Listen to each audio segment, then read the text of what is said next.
memeriksa penglihatan hebat itu. Mengapakah tidak terbakar semak duri itu? Ketika dilihat Tuhan bahwa Musa menyimpang untuk memeriksanya, berserulah Allah dari tengah-tengah semak duri itu kepadanya, Musa, Musa, dan ia menjawab, ya Allah. Nah di sini saudara, kita harus berani mengambil waktu untuk belajar kenal suara Tuhan. Musa harus stop saudara. Apa yang dia lakukan, dia saat itu sudah mengembalakan domba, dia harus berhenti untuk melihat apa yang terjadi saat itu. Musa harus berhenti untuk melihat apa yang terjadi saat itu. Musa harus spend time untuk belajar mengenal suara Tuhan. Nah dalam kehidupan kita juga harus melakukan ini saudara. Bagaimana kita bisa mendapatkan firman-Nya kalau kita gak mengenal suaranya saudara. Alkitab adalah suara Tuhan yang dituliskan saudara. Saya pernah sharingkan bahwa kalau kita membaca Alkitab itu bukan baca textbook, bukan baca novel, bukan baca science fiction, bukan baca cerita-cerita gitu. Karena Alkitab bukan terdiri dari kata-kata. Alkitab terdiri dari firman Tuhan yang hidup. Jadi saat saudara membaca bagian A, misalnya saudara membaca Musa membela bangsanya, ia lari ke tanah Midian. Pada saat saudara membaca suatu kata-kata, sebetulnya yang masuk ke dalam diri saudara adalah firman. Saudara menelan akan firman. Saudara menelan akan sesuatu yang Tuhan, bagian daripada Tuhan yang diucapkan kepada saudara dalam kehidupan saudara. Jadi seringkali jawaban daripada apa yang kita butuhkan itu enggak ada persis seperti di Alkitab. Siapa yang sering menemukan jawaban persis sama? Jadi misalnya mau pergi ke Baylor atau Texas A&M gitu, itu jawabannya jelas, Texas A&M gitu. Tapi ya, enggak tertulis di Alkitab saudara. Enggak tertulis di Alkitab. Apakah jodoh saya A atau B? Enggak tertulis di Alkitab saudara. You wish ada buka gitu, John namanya. Oh yakin, oke, John berarti. Tapi seringkali enggak ada begitu. Jono kali. Seringkali enggak ada saudara dalam Alkitab. Tapi pada saat saudara membaca Alkitab, pada saat saudara mempelajari, ada firman Tuhan itu menjadi firman yang hidup dan dia masuk ke dalam diri saudara. Jadi firman itu menjadi firman yang khusus untuk saudara. Kata-kata yang tertulis bisa seperti A atau B, tapi yang saudara dapatkan mungkin bisa berbeda. Maka sangat penting untuk kita bisa spend time membaca akan firman Tuhan. Karena firman Tuhan itu bukan kata-kata. Firman Tuhan adalah firman yang hidup. It's like a living thing.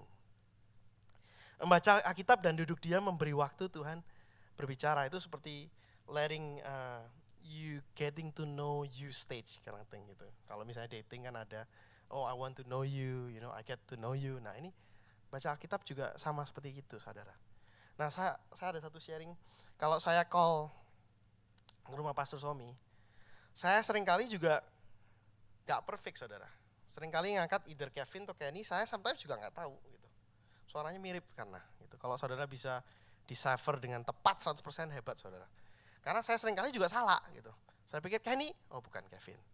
Oh Kevin, oh pas Kevin. Oh Kevin, ternyata Kenny yang ngangkat.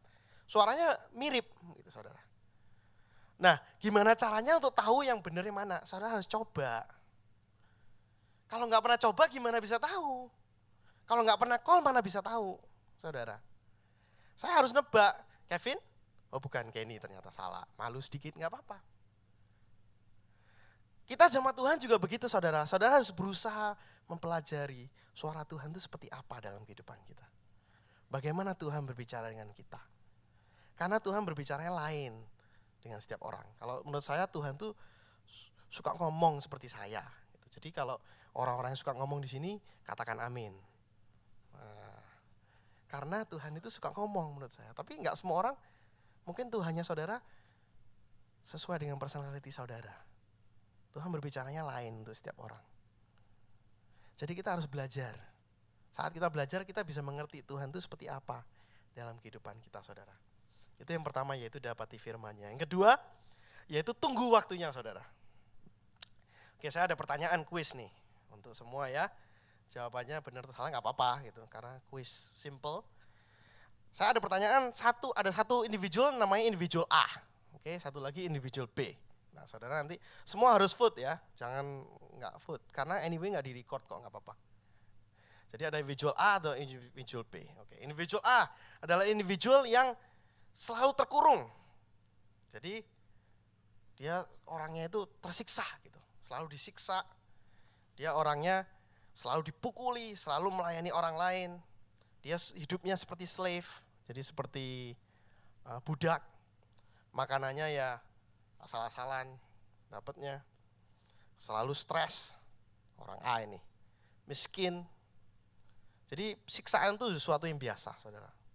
Setiap hari dia selalu disiksa. Itu individual A. Oke. Individual B adalah individual yang bebas. Nggak pernah ada kurungan sama sekali. Makanan selalu melimpah. Dapat makanan terus. Segala macam makanan yang dia mau, tinggal klik, makanannya datang. Selalu dilayani, nggak pernah melayani. Semuanya makanannya enak-enak. Stress free, nggak ada stres. Karena dia kaya. Hidup semua, pokoknya apapun yang dia mau selalu tersedia, saudara. A dan B. Okay? Kalau saya masukkan orang A, individu A dan individu B ke dalam padang gurun, kira-kira siapa yang komplain duluan? Siapa yang bilang B? Bilang B. Nah, individual A itu umat Israel, saudara. Individual B, Musa. Nah, siapa yang komplain duluan sekarang? A atau B? Lo semua ganti. Ya.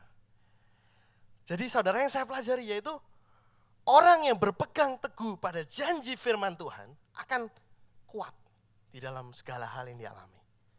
Saya melihat, saya membaca orang ini, Musa ini orang yang sungguh amazing, orang yang kaya, orang yang gak ada stres sama sekali, orang yang gak perlu peduli dengan orang lain, orang yang mempunyai hidupnya semua tersedia, makanan melimpah, selalu dilayani, selalu terbebaskan, gak perlu dibebaskan, tapi dia memilih untuk ke padang gurun.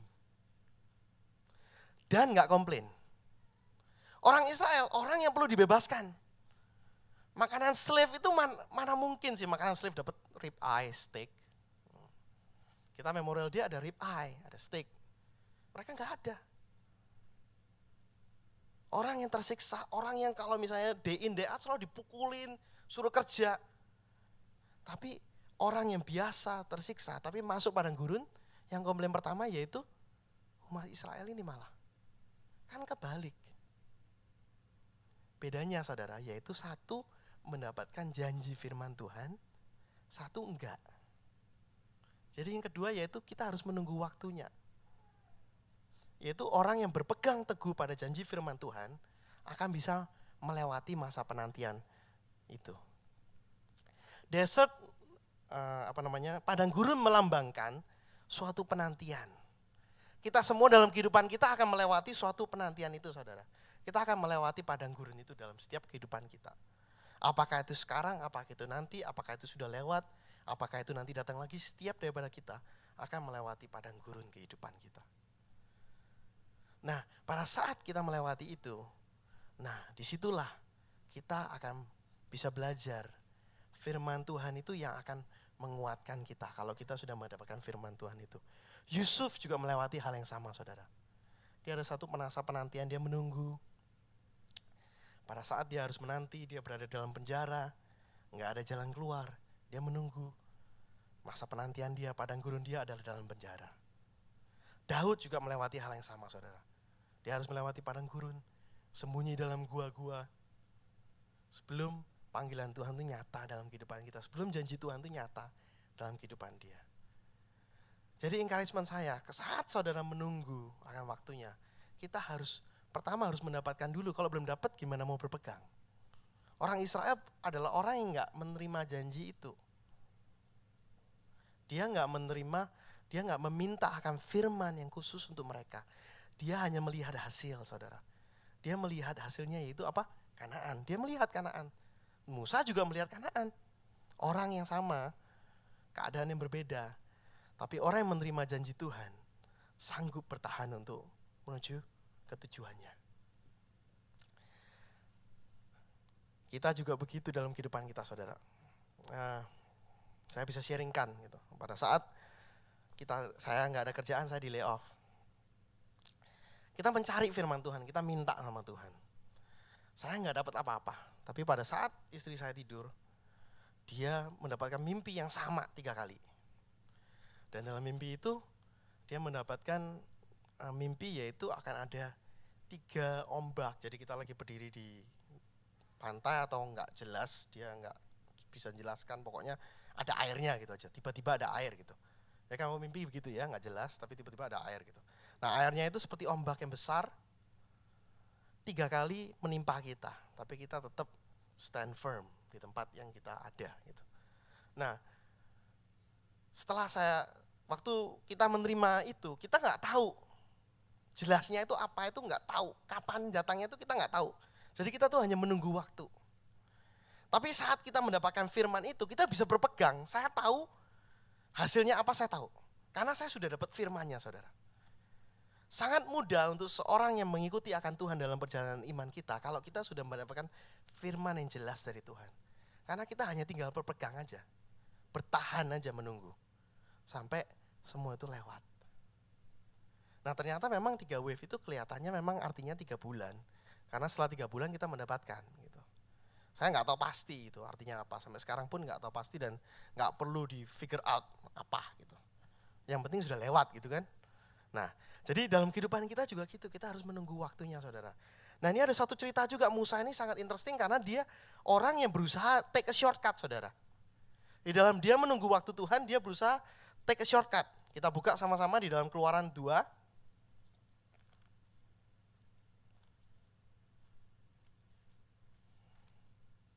Kita akan bolak-balik dari Ibrani dan Keluaran.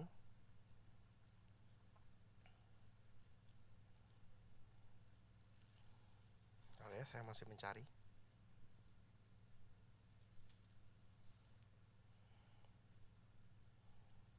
Oke, Keluaran 2 ayat ke-11 ya. Ke-11 sampai 14. Nah saat kita menunggu waktu ada temptation, yaitu kita mengambil shortcut secara cepat. Kita mau menolong Tuhan untuk dapat jawaban yang lebih cepat. One day, suatu hari, bahasa Indonesianya aja sebentar. 11, pada waktu itu ketika Musa telah dewasa, ia keluar mendapatkan saudara-saudaranya untuk melihat kerja paksa mereka. Lalu dilihatnya lah seorang Mesir memukul seorang Ibrani, seorang daripada saudara-saudaranya itu. Ia menoleh ke sana ke sini, dan ketika dilihatnya tidak ada orang, dibunuhnya orang Mesir itu dan disembunyikannya mayatnya dalam pasir. Ketika keesokan harinya ia keluar lagi, didapatinya 2 orang Ibrani tengah berkelahi. Ia bertanya kepada yang bersalah itu, mengapa engkau pukul temanmu? Jadi dia lihat 2 orang berantem, dia bilang, kenapa lu pukul?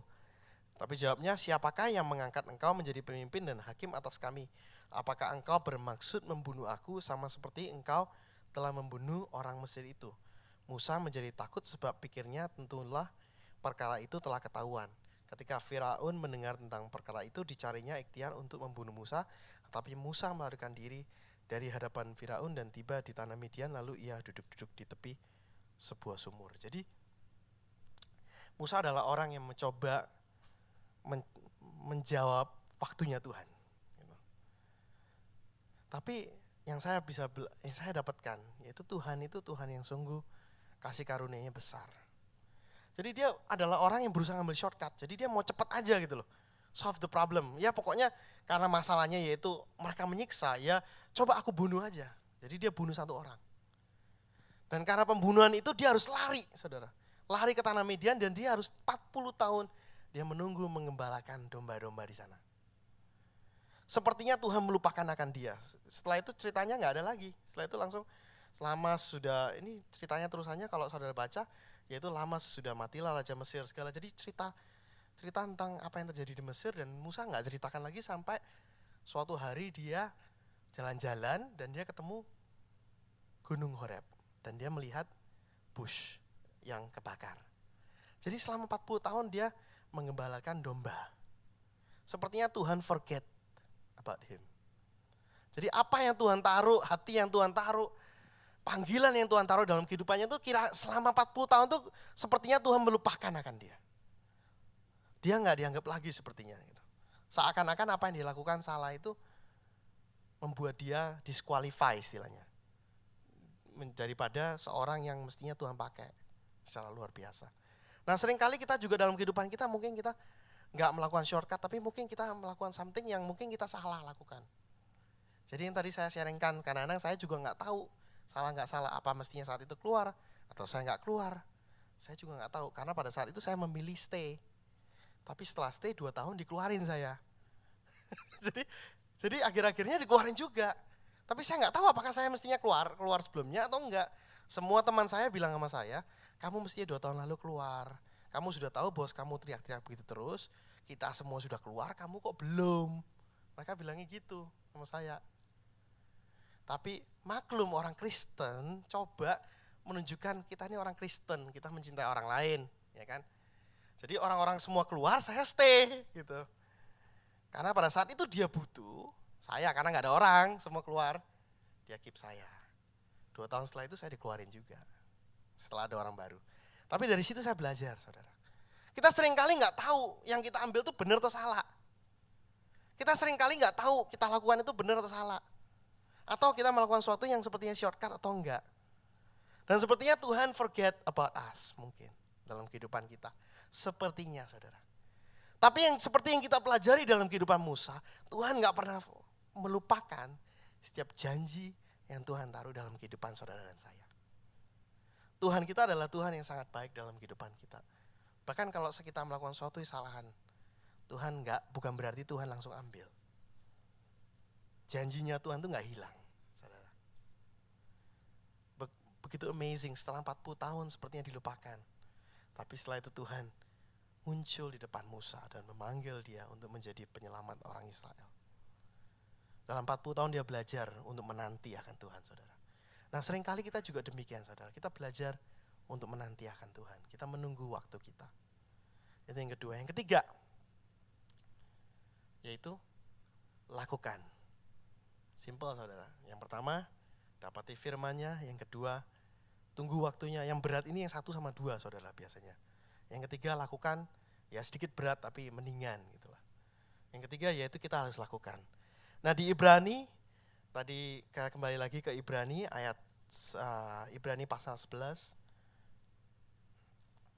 Ntar saya kembali.